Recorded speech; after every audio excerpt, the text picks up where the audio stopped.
Mana tuh? Ini yang membuat murka Allah. Ya, jarang sekali disadari bahwa inilah yang justru mengundang murka Allah hingga Allah menurunkan azabnya. Allahu Akbar. Buang dah. Allahu Akbar. Allahu Akbar. Buang dah. Allah. Betul, betul. Intinya bahwa kita tidak suka, tetapi ketidaksukaan kita jangan diekspresikan dengan cara-cara yang menyakitkan saudara kita. Nah, terkait dengan sesajen, kita dulu pernah sekilas membahas tentang keris yang ada kaitannya dengan sajen. Mungkin kali ini kita coba urai lebih rinci lagi keris atau pusaka yang bersangkut paut dengan sesajen.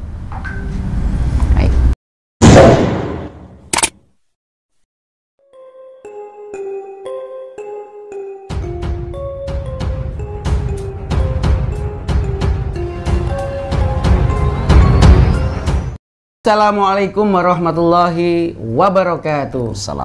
Salam sejahtera, salam budaya, rahayu untuk para jin, rahayu untuk kita semuanya. Alhamdulillah kita berjumpa lagi di Jimat Leluhur yang merupakan cermin jati diri bangsa, yang mana cermin jati diri bangsa kita banyak yang mengkoyak-koyak gitu ya. Iya. Kita kemarin itu banyak masalah yang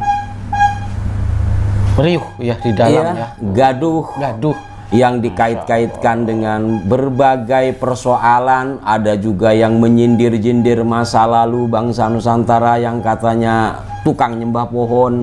Ada juga yang dikatakan leluhur tanpa kehadirannya mereka nggak kenal Tuhan. Nah, gitu. Mereka yang ngajarin kita kenal Tuhan. Bahkan leluhur kita juga disebut dengan nama binatang. Sampean terima nggak? Saya tidak terima, tetapi bagaimanapun ya kita mencoba bijaksana karena orang Nusantara adalah bangsa yang memiliki jiwa yang sudah berbudaya tinggi. Apapun ocehan mereka, apapun lecehan mereka, tetap kita terima dengan lapang dada, tetapi kita coba luruskan masalahnya. Kan begitu. Kalau memang mereka tidak suka karena leluhur kayak gitu ya monggo, jangan di sini kan, gitu. Gitu. Tetap kita punya kepribadian, kita memiliki agama yang berbagai-bagai di negeri ini. Karena Indonesia adalah multikultural, multi etnis, multi bahasa juga kemarin juga jadi persoalan, dan tentu juga multi agama.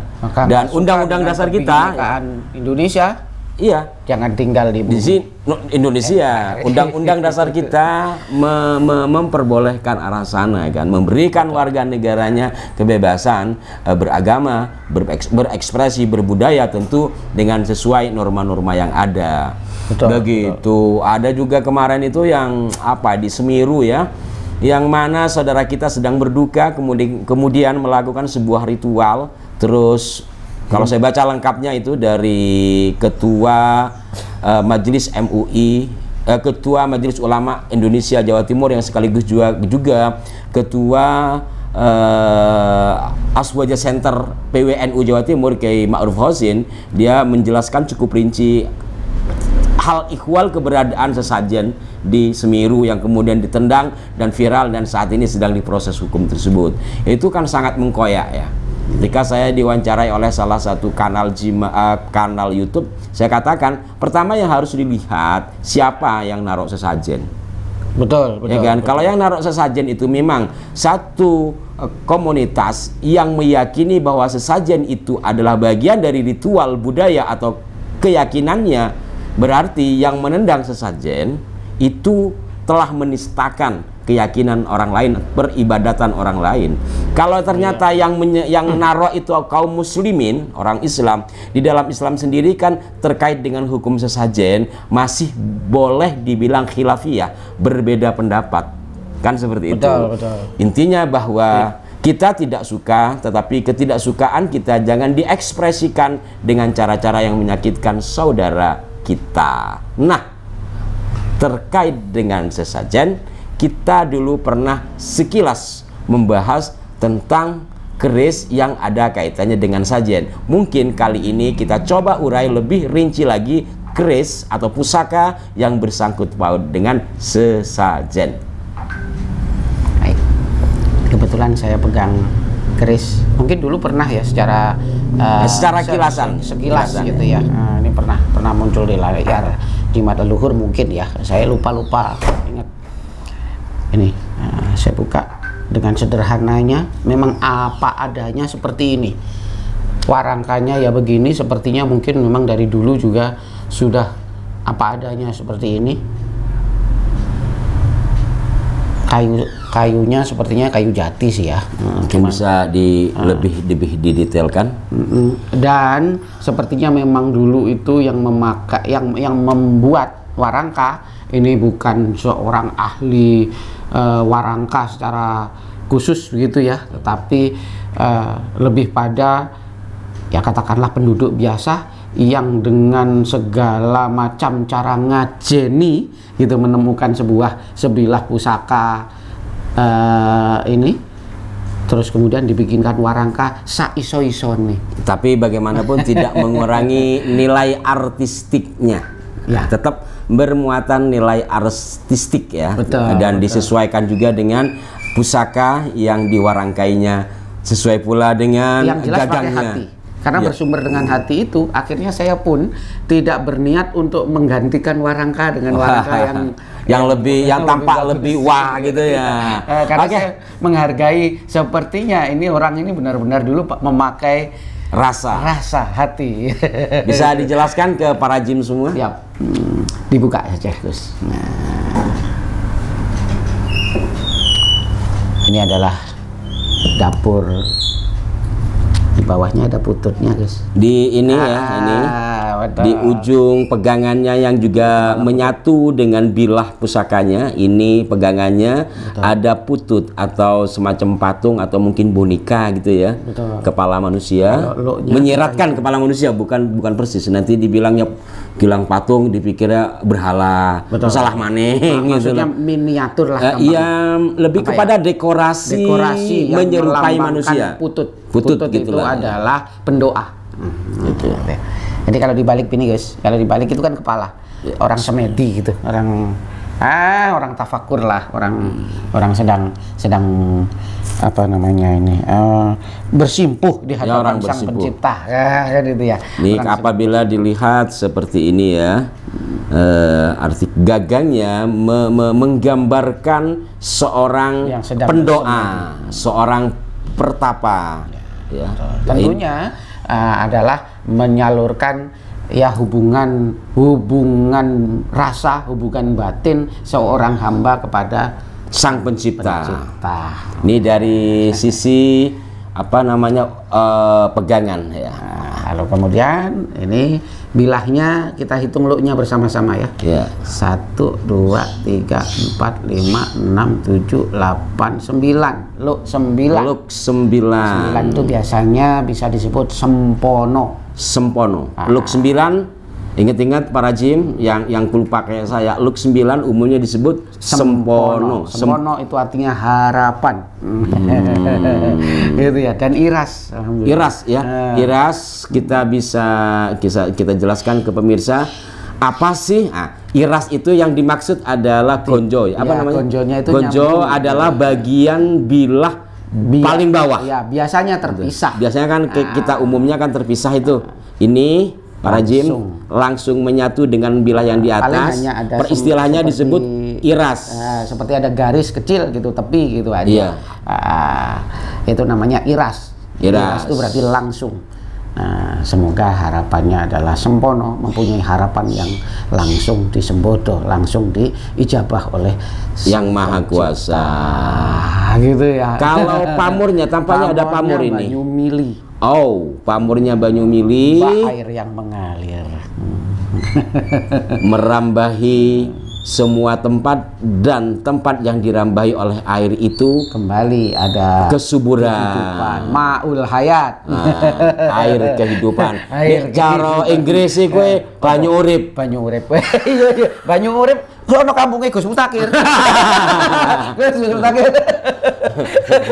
Ya, Ma'ul haya itu ma'un itu air, haya itu hayat ya, hayat dari kata hayatun itu hidup. Jadi bahasa Jawa nih yang banyu urip. Gus Yamin. Gus Yamin, Gus Mutakhir. Jadi Gus Mutakhir sama Gus Yamin yang tinggal di Banyu Urip, Surabaya, Jawa Timur, apabila tidak memiliki banyu mili masih bukan wong Banyu Urip. tapi kalau yang mulia Kohrifo, walaupun tidak tinggal di Banyu Urip, tapi dia sering di Banyu Urip. Gitu ya? Iya, benar. Di Berantas. Karo Caroni. Selulup ya. Nah, selulup.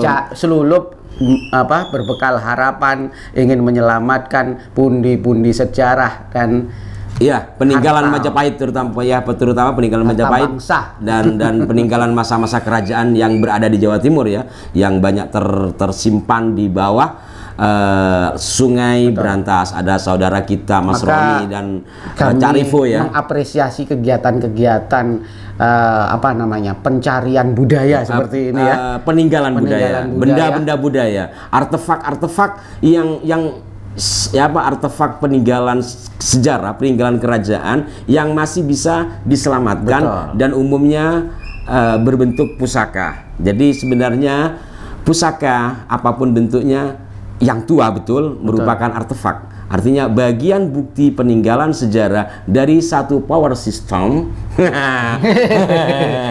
tata kelola Prajan. Ya, kembali lagi ke ini kembali lagi ke ini. Ini tadi kita intermezzo untuk menyapa saudara-saudara kita sesama pecinta budaya. Dan kembali lagi kepada pusaka kecil ini secara keseluruhan fungsinya untuk apa? Secara keseluruhan fungsinya adalah tadi ya, Putut Sajen. Namanya dapur Putut Sajen. Dapur Putut Sajen itu dulu selalu disertakan di dalam upacara-upacara yang melibatkan sesaji. Tumpeng, takiran, gitu apa namanya? Ya, encek. Ancak kalau di Madura namanya ancak. Kalau jadi encek aku Betawi jadi encek. enggak di Betawi ancak juga, ancak juga. Jadi ada tradisi semacam sesajen ditaruh di bilah-bilah bambu gitu kan. Ya betul. Iya kan. Terus digantung atau ditaruh di pojokan, itu disebut Maduranya ancak. Di Betawi juga ancak. Nah, dulu itu di Jawa disebut apa? Encek. Mestinya di Betawi yang encek. Gitu ya. Nah, itu tapi di sini ancak. Selalu entah among-among atau apa, selalu ada namanya Putut Sajen. Kalau kita mungkin ke Bali, nah itu juga di upacara-upacara persembahan, upacara-upacara doa sesuai dengan adat, itu juga biasanya ada pusaka yang berdapur Putut Sajen.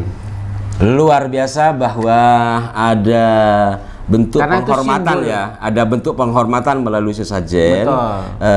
Yang apabila saya pernah wawancara dengan kawan Hindu, Aibtu Imade Hadi Sukoco, beliau orang Bali, campur Jawa.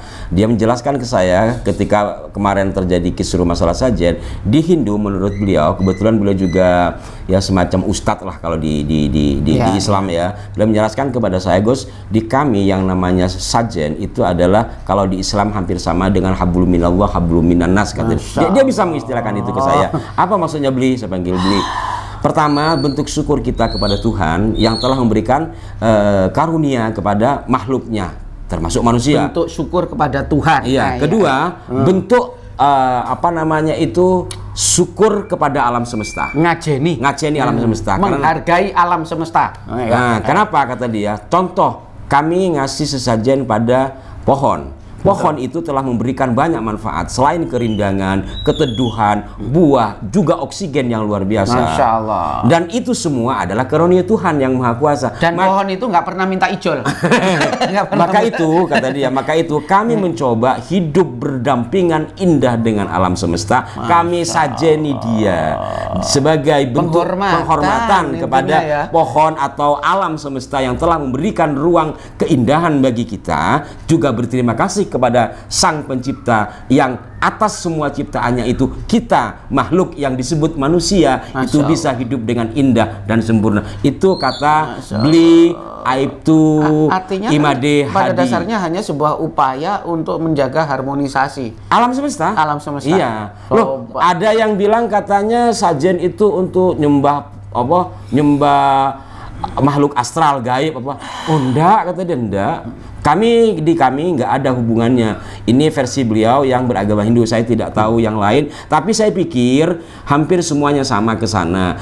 Perkara persoalan khilafiyah atau perbedaan pandangan tentang sajen, jangankan antar agama, jangankan antar aliran keyakinan, sesama Islam saja bisa berbeda. Betul. Islam ini contoh, mohon maaf, saya bukan membela atau bagaimana, bahwa kita biar lebih terbuka ruang pikir kita hidup di alam Bhinneka Tunggal Ika. Contoh, kita sholat saja nih, sampean Islam, saya Islam, mungkin sebagian dari kita Islam. Urusan sholat yang jelas diperintah oleh agama kita, itu saja tata caranya ada yang beda. Mohon maaf, saya gambarkan, ada assalamualaikum, yang tahiyat ada yang begini kan? Ya. Ada yang begini. Iya, betul. Ini kan membuktikan ada perbedaan. Nanti yang keras mengatakan yang begini tidak sah. Ada juga yang keras yang mengatakan yang begini yang tidak sah.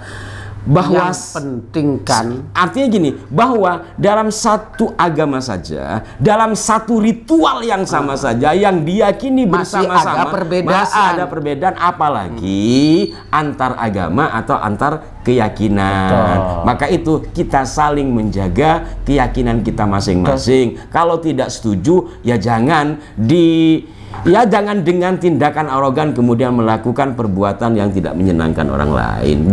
Karena dengan demikian ya kita akan terkotak-kotak, kita akan terpecah-pecah. Musyrik, musyrik, iku urusannya sendiri-sendiri. Kalau memang kita sebagai Islam, satunya sebagai Islam juga tapi diyakini tidak baik, ya kita ingatkan wa tawasabil haqqi wa tawasabil sabri, dengan seperti itu. Atau qaulal layyina, dengan kalimat yang lembut.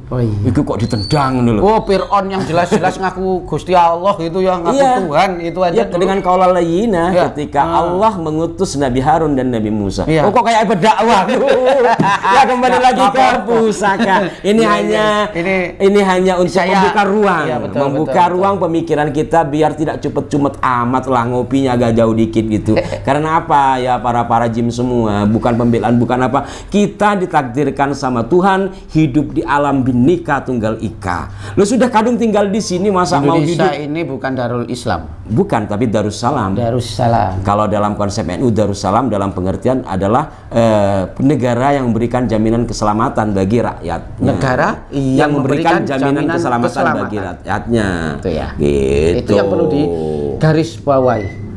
Indonesia adalah Darussalam, bukan Darul Islam, tapi Darussalam. Darussalam, negara yang memberikan jaminan keselamatan, kedamaian bagi rakyatnya. Dan itu juga telah dikukuhkan dalam Undang-Undang Dasar 1945. Kan ngono. Ya alhamdulillah lah, tukang keris ya titik-titik iso ngomong kayak ngono. Baik, inilah Putut Sajen. Putut Sajen adalah sebuah pusaka yang secara simbolis disertakan di dalam setiap upacara-upacara pendoaan, karena disimbolikkan di sini ada putut. Sang putut adalah gambaran sang pendoa, dan harapannya adalah menandai, mendoakan, menandaskan doa-doa yang kita haturkan dalam upacara doa tersebut, agar Sang Pencipta menerima doa-doa baik dan mengabulkannya. Amin. Oke, para pemirsa, para jim semua, marilah kita bersama-sama untuk tetap melestarikan budaya leluhur bangsa Nusantara, dan saksikan selalu Jimat Leluhur, karena Jimat Leluhur merupakan cermin jati diri bangsa. Jimat Leluhur, top markotop. Amazing. Wassalamualaikum warahmatullahi wabarakatuh. Assalamualaikum warahmatullahi wabarakatuh.